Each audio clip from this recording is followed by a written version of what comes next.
Fat and ugly is now cool. Mr. Reagan. You may have noticed that obese women have become a staple of advertising in the 2020s. And no, I'm not talking about plus-size models. I mean fat. Really fat. Diabetic fat. And I'm also not just talking about fashion brands that might specifically target overweight women. I'm talking about lingerie brands that are supposed to help women look sexy, brands like Victoria's Secret, and even fitness brands like Under Armour. 20 years ago, this kind of marketing would have been considered financial suicide. At that time, there were a few brands that might include a plus-size model along with their 20 other super skinny models, but today, obesity is the standard, and skinny and fit is no longer considered fashionable. It's even considered by many to be politically incorrect. What's even stranger is that the brands who have not opted to go with the gargantuan, but rather they've stuck with the skinny, well, they've gone in their own bizarrely avant-garde direction. Instead of using thin, physically fit, beautiful models, many of these companies have started hiring objectively ugly models. It's not a word that most people are willing to use because it's kind of hurtful, but in this case, this is clearly the intention of these brands. They want models who are ugly. And if a model is too pretty, they'll get like a hideous haircut, all just to match the current trend. So what exactly is going on here? I mean, this is a full-blown cultural phenomenon, a very strange cultural phenomenon. I'll break it all down in one moment. First, I have to sell you something. For years now, people have been setting up a little contest between crypto and gold, but that's like comparing trucks with SUVs. Both carry stuff and both travel from A to B, but they do different jobs. Gold's job is to keep the value of your money safe and to preserve its value. And since Ukraine and the oil and inflation crises, gold has done a brilliant job compared to stocks and other investments. So if you're worried about what's going on right now, and who isn't, just talk to the experts at Noble Gold about precious metals IRAs for your retirement. They'll put you straight on your options and they'll hold your hand through the entire setup process. And this month, for any qualified IRA, you'll get an incredible 3-ounce silver American Virtue coin completely free as a thank you. You know, when they sent me this, they send me coins every once in a while. Valeria flipped out. So far, this is her favorite coin, and I have to say, I agree. This thing is pretty nice. So call 877-646-5347 right now to find out more, or visit noblegoldinvestments.com. That's noblegoldinvestments.com. So what is up with the uglification of America? I think this is related to critical race theory. I know most people consider critical race theory to be an educational phenomenon in which white people are vilified and black people are sanctified. And that's true. But critical race theory is actually just one part of a more broad philosophy, critical theory. Gender studies, queer studies, and critical race theory are all disciplines with their foundation in critical theory. Critical theory is pretty simple, although most people who support the theory try to make it sound super complicated and intellectual. Nah, in reality, the theory is simply this. Everything in the world is the way it is because certain people have intentionally made it that way. Everything we experience today is part of a sinister plan of a small, insidious segment of the population. If you're poor, it's because these powerful people want you to be poor. If you're rich, it's because these powerful people let you be rich. They call this situation of artificial control over society power structures. And who are these powerful people controlling everything? White men. Of course it's white men. And of course, white men want to keep black people down because we white men are all racist. And we want white people to hold on to all of our immense power. And of course, white men want to keep women down because we're all sexist. And again, we want men to hold on to all of our immense power. It's actually really kind of funny because unless you live in an extremely wealthy bubble or never meet any ordinary white Americans ever, it's pretty obvious that most white men don't have a ton of power.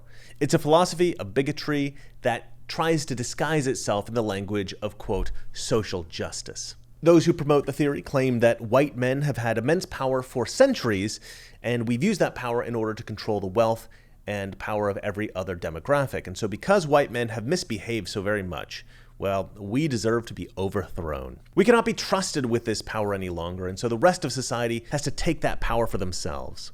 If you're black or Hispanic or a woman or gay or trans, well, you deserve to take power because you've been intentionally marginalized by evil white men for centuries. Critical theory also has a name for everything that sustains these so-called power structures. They call these supporting elements constructs. The word construct comes from the idea that these things are not natural, but rather constructed. And to the adherents of critical theory, everything is a construct. And I do mean everything. Now, you've heard the expression gender is a construct and race is a construct. Well, this is what they're talking about. They're saying that gender is not a natural phenomenon that you perceive because it's real. Rather, it's just an illusion that's been constructed in order to classify people into groups that make one group inferior and another group superior. In other words, nature didn't make men faster or stronger than women. Rather, men invented the idea that they're faster and stronger, and we told women this for so long that women have come to believe it. But in reality, women are just as fast and strong as men, and the only reason that women tend to perform more poorly in sports is because they've been convinced that they're physically weaker. It's all psychological. And again, these critical theorists, they don't think that this is just a natural lack of self-confidence, but they believe that it's the product of intentional psychological manipulation of women by men in order to maintain power over them. Here's an annoying person on TikTok explaining it. Traditionally, some crusty-ass old dudes set the parameters saying that cis women have to be soft and sweet, but cis men have to be strong and courageous. Cis women that are taught they have to be soft and divinely feminine and just take a bunch of bullshit from these dudes and have to be subservient to these fucking dudes. If you're teaching women to be subservient to fucking men, gender is only a social construct because people made it into one. We added all this dumb stuff. We just made a whole bunch of rules up for what it means to be a boy and what it means to be a girl. And since we made this stuff up, we categorized it as gender constructs. Like pink being for girls, and blue being for boys, and makeup being for girls, shaving your face being for boys, but shaving your legs being for girls. If I put like a bow in her hair, or like put her in high heels, you would say that that is more feminine. But if Carpenter here had a mustache and a tuxedo on and a top hat, you would say that she looked masculine. See, those are social constructs. The entire country of the United States is one big white power structure. No matter where I go and what I achieve within this white power structure, if I'm paying taxes, if I'm buying goods, if I'm using this app on this phone right now, I'm supporting the white power structure. Society, so patriarchy, racism, and capitalism specifically, they rely on the individual citizen being afraid of their neighbors. If people are inherently afraid of their neighbors or afraid of strangers, they are more likely to stay at home, which reinforces the nuclear family. The idea of the nuclear family being everything you need, it oppresses women and it keeps people in poverty. The Trump presidency never cared about law and order. It was all about maintaining power structures that served them. And here's another guy that I found on TikTok who thinks that the fact that there seem to be a lot of women today who try to act masculine, well, that's somehow proof that gender has always been a construct and that this construct is now crumbling down, and that's why women are acting more masculine today. You got men way too feminine, females way too masculine. Huh. It's almost as if the whole concept of gender was made up, and that what you saw as male and female was just a matter of presentation, and now that that whole societal construct is collapsing in around you, it's left you confused and feeling some things that you don't know what to do with. How exciting. Yeah, the construct of the gender binary is now falling apart, and that's why so many women are trying to act masculine now. It couldn't possibly be that you popularized this idiotic critical theory crap and convinced women that femininity is made up and that they should try to act masculine. No, that couldn't possibly be it. So not only does this insidious so-called theory teach people to hate white men, but it also teaches men to try to be more feminine and women to try to be more masculine. But I'm going to cover that specifically in another video, so I'll leave that for now. But this critical theory crap also teaches people to have a false sense of entitlement. Not only do white men have this undeserved power, but you, woman, you, black person, you, gay man, or whatever, you are actually owed this power. And this is why you may have noticed a shift in our society from what we, the older generation, would call normal, to a society of smug, entitled degenerates. The problems with this theory are obvious. Critical theory totally ignores the natural evolution of societies. If a brilliant inventor develops a new technology and gets rich because of that, that's not a construct. That guy hasn't invented something because the uber-powerful white men of the world allowed him to invent it. He didn't get rich because we let him get rich. He invented something because he was smart. He got rich because there was a demand for that invention and people were willing to pay him to have one of them. On a more basic level, white men don't control society. Some white men are rich, some white men are powerful, but so are some black men, so are some Asian men, so are some Indian men, so are some Arab men. And whether you want to believe it or not, so are some women. Are there more white men with wealth and power than other groups? Yeah, probably.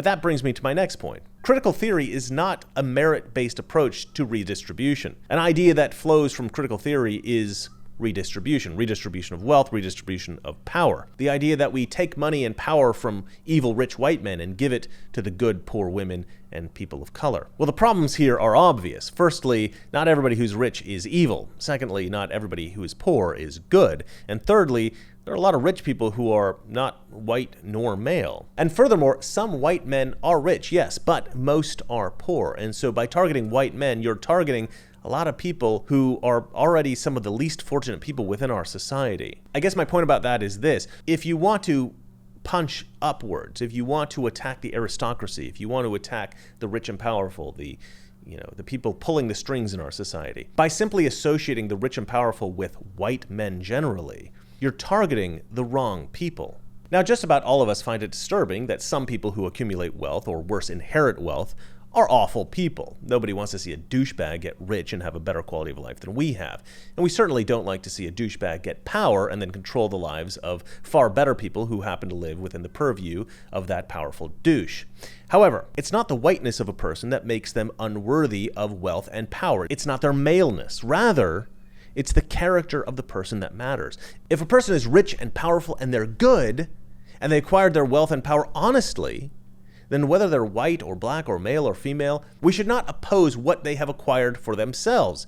If, on the other hand, they are somebody who acquired wealth and power through corruption, well then, whether that person's white or black or male or female, that person must be stripped of their money and power and sent to prison.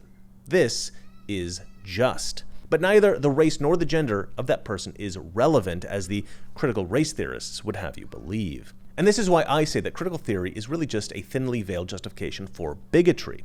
Critical theory is a way to convince people that racism and sexism is acceptable even in a society in which racism and sexism are anathema. Now, for critical theory to be believed, society must accept that the concept of the masculine and the concept of the feminine, that these are not real, that these concepts are constructed illusions, and that actually men and women deep down are identical. There's nothing different about them except for the gender distinctions that society has invented for them and has brainwashed them to believe from a very young age. And this is, of course, why being transgender has become so popular these days. If there's no such thing as gender, well, then being transgender is simply a natural state that refuses to conform to the construct of the traditional gender binary. And that is what transgenderism boils down to. It's kind of a rebellion against the mainstream. It's a challenge to traditional values. That's why they call it gender nonconformity. They're refusing to conform to what they believe is an invented construct that is totally unnatural. There is no natural male. There is no natural female. There is only the invented male and female stereotypes invented in order to oppress women. So what does this have to do with this new ugly revolution? Well, as I said, for critical theory to be believed, society must accept that certain concepts are invented constructs like female and male. But another so-called construct claimed by this idiotic philosophy is traditional standards of beauty. I thought I would search online for a second to see what articles had been written about ugly being trendy. It's kind of funny, I found this article here. I'll go ahead and put it up on the screen for you. This cracked me up. 24 ugly hot celebrities we can't explain our attraction to. This was written in 2017. This is hilarious. Now, I didn't write this, so I apologize if anybody on this list actually watches this show at any point. This is by a woman named Brittany Leitner, and she's written, "Being ugly hot is a gift only men seemingly possess." After all, they're the ones who got praised for having dad bods, while women got called plus-sized. But regardless, beauty is really in the eye of the beholder. So she's a little bit jaded, whatever. But then she's created this list. Okay, so she's got here Adam Driver. Oh, poor Adam Driver, man. The Weeknd. That's so sad. That's so sad. I like The Weeknd. I think he's all right, but I guess maybe not so good looking to this girl. Now this one, this is like the quintessential horrifically ugly dude who is inexplicably popular and dates incredibly beautiful women. Pete Davidson. Nobody understands the success of this dude. I mean, he's not that funny. He's certainly not very good looking. He's not very charismatic, and yet he seems to be able to get these incredibly hot women and still remains popular to this day. They got this guy, Jake Johnson. I don't really know who this guy is. Kind of looks like Bert from Bert and Ernie. Let's see here. Wiz Khalifa. Wiz Khalifa actually looks like he's probably a relatively good-looking dude, but he's just got the face tattoos, which I think kind of messes it up. I don't know. He's wearing sunglasses here. Difficult for me to tell. Tom Hiddleston. I mean, come on. Tom Hiddleston's a decent-looking guy. This is just getting ridiculous. Benedict Cumberbatch. Benedict Cumberbatch, I do agree, is kind of an odd-looking guy, but he's got this great baritone voice, so I think that anything he might be lacking in handsomeness, he gets back with that baritone voice. Anyway, to be perfectly honest, this isn't super relevant to what I'm saying here, but I just thought you'd get a kick out of that. I thought it was kind of a funny article. Point I'm making by reading that article is that, yeah, okay, look, sometimes some people in society get weird ideas that ugly is cool, right? For instance, in the 1970s, this was a popular trend. And that's why everybody back then had those grody looking haircuts. In fact, ugly was so trendy in the 1970s that Volkswagen used this trend to make the Volkswagen Beetle the most popular car in history. True fact. So ugly as a trend does have some precedent in history, and it is an idea that people are at times willing to play with. Now, the reason why people will usually entertain the idea that ugly should perhaps be considered trendy is that people tend to have a natural rejection of being too superficial, right? When society seems to become too focused on looks, too focused on beauty, too focused on the superficial, there tends to be a reaction against this, and sometimes that rejection embraces an aesthetic that would naturally be perceived as ugly. And this makes sense. Of course, society is going to at times reject the superficial of beauty and embrace things that are perceived to be of greater substance, and so it can sometimes become trendy to be ugly. That is just the natural swing of the pendulum. But I think this time things are different. Why? Because of critical theory. Critical theory, as we've discussed, proposes the idea that everything is a construct, and for this idea to proliferate, there is some need to prove this, or at least to provide supporting evidence.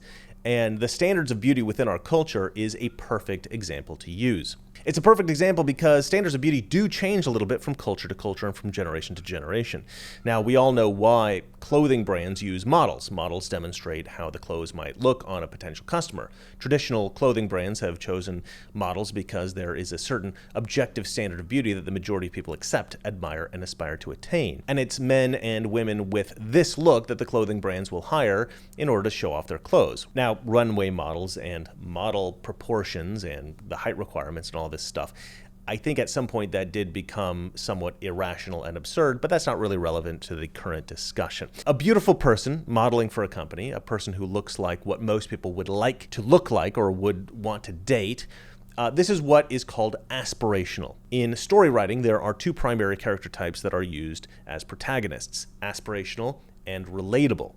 Now, models have traditionally been aspirational only. But in recent years, companies have been toying with the idea of using relatable models. This, I think, is a mistake. Relatable models don't naturally compel us to buy products. No woman thinks, oh, that woman has the same physical characteristics that I'm self-conscious about, so I want to buy that dress.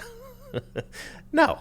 Rather, a woman sees a girl who looks flawlessly beautiful and thinks that dress looks great on her. I wonder if it could help me to look as beautiful as she looks. And then they try on the dress. That is psychology. That is natural. But critical theory proposes that it's not our natural perceptions of beauty that inform the marketing, but rather the marketing that informs our perceptions of beauty. The idea is that those who have all the power in society, white men, have made the decision that thin, physically fit women with certain facial features and full, long flowing hair are the people who, for whatever reason, must be perceived as beautiful.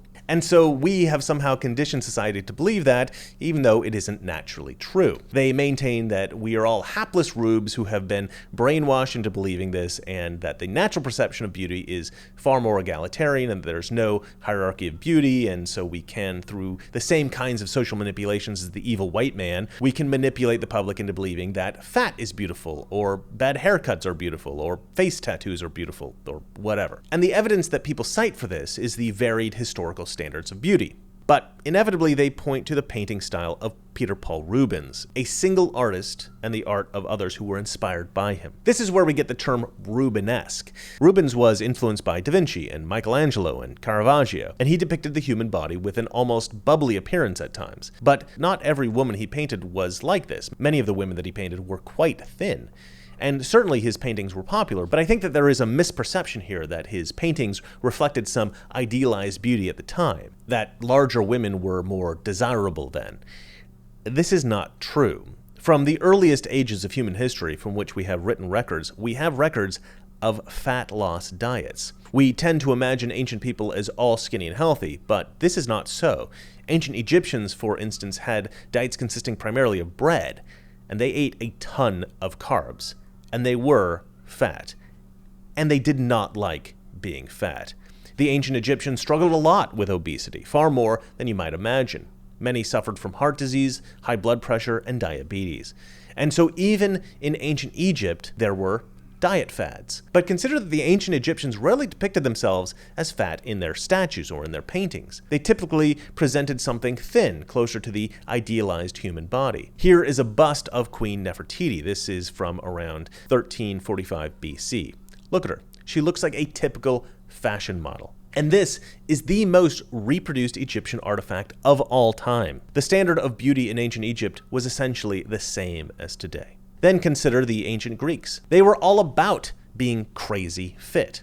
Again, standards of beauty are essentially the same today. So yeah, over time, fashions change, tastes change, even our sense of what is beautiful changes, but it doesn't change that much. And so that brings us back to the fashionable fat trend of today. Now, a lot of conservatives criticize this being fat trend on the basis of health. Obesity is unhealthy, and so we shouldn't romanticize it. And I think that that is actually a valid argument, but it's kind of a cop-out because it doesn't really address the core problem with using fat models. The core problem is the disingenuousness. Using fat models assumes that this is an aesthetically pleasing choice. It assumes that fat people are just as attractive as fit people. And I think that this is mostly being done, at least by some people, in order to reinforce this idea of critical theory, this idea of constructs, this idea that everything that we think, everything that we perceive, everything we experience in our society has just been invented by powerful people and that we need to flip everything on its head. This is absurd, this is not true, and we need to just stand up against it. I would also like you to consider that this is only really done with female models. Male models, they all seem to still be very fit. Why is that? Well, you know, men, I guess, don't tend to care that much about how they look, and so the aspirational male model doesn't really affect us so emotionally. A woman's value, at least in part, is related to her beauty. And that's not just the value that society places on a woman or the value that men place on women, but it's also the value that women place on themselves and on other women. So this isn't, you know, an us against them type of a thing. It's a natural phenomenon. A man's value, on the other hand, is perhaps partly about how he looks, but it's far less significant. In any case, a man can be pretty ugly and still have a pretty dang high self-esteem. This is less often true of women. Now, I'm going to get into the value of being a healthy, strong, physically fit, and attractive man in another video, so I'm not going to be getting too much into that here. Instead, I'd like to explain why this video was important to me. I think that we're allowing society to indulge too much in this idea that every social phenomenon is a construct. Because if we have fat fitness models and ugly chicks on billboards, we are indulging in the uglification of our environment for a philosophical theory that is just plain wrong. And yes, it is unhealthy. And it's going to cause some people to develop serious health problems because of unchecked obesity. But it's also going to convince a lot of women who should be living very happy lives with wonderful men to be living miserable, unhappy lives alone. Or worse, married to a male feminist. Now, despite the marketing trends going all fat and ugly, there is one place where beauty still reigns supreme. Instagram. And of course, Instagram is being attacked for this. There is this great movement against beauty filters on Instagram. The argument is that this causes depression and anxiety in women who see all the beautiful girls on Instagram and they want to look like that. But honestly, I don't really think it's that much different than a chick who's really good at applying makeup. And I will say this, living in LA, working in TV and on our films and having met several very beautiful women throughout my life, I can say honestly that many of these beautiful women that you find on Instagram, they're real. They're real girls who really are that beautiful. There's no getting around it. Even if you ban depictions of beautiful women through every medium of communication, you're still going to have to deal with the fact that beautiful women exist in real life. There's no scenario in which women generally are never going to feel threatened, depressed, anxious, triggered, or negatively impacted in any other way by comparing themselves to beautiful women. Even beautiful women compare themselves to beautiful women, and they get depressed and they get self-conscious. It's called being a woman. The truth is that advertising did not construct our standards of beauty. Nature did. Advertising just reflects it. So let's stop trying to fight nature, stop trying to be so inclusive, and stop trying to force feed the populace with an aesthetic that nobody really wants. Let's stop uglifying the world. Let's bring back beautiful women. Eventually things will go back to normal. People want to see beauty in the world. We love beautiful architecture, beautiful landscapes, cute pets, good weather, and beautiful people. And so you can only force delusional leftist ideas that contradict the natural desires of people for so long until people just outright reject you. And I suspect that soon we will see the pendulum swing back to normal. Now, I mentioned that there are two kinds of protagonists in fiction, aspirational and relatable, and there is something to be said about the relatable spokesperson. There is a place for that, and there are certainly brands that benefit from such marketing. But these relatable spokespersons aren't really appropriate if they're morbidly obese women modeling athletic wear. That is just insane. All right, enough complaining from me. Just remember, it's not that our liberal friends are ignorant. It's just they know so much that is not so. Good night. The trouble with our liberal friends is not that they're ignorant. It's just that they know so much that isn't so. Now, Mr. President, in talking about the continuing recession tonight, you have blamed mistakes of the past, and you have blamed the Congress. Does any of the blame belong to you? yes, because for many years I was a Democrat.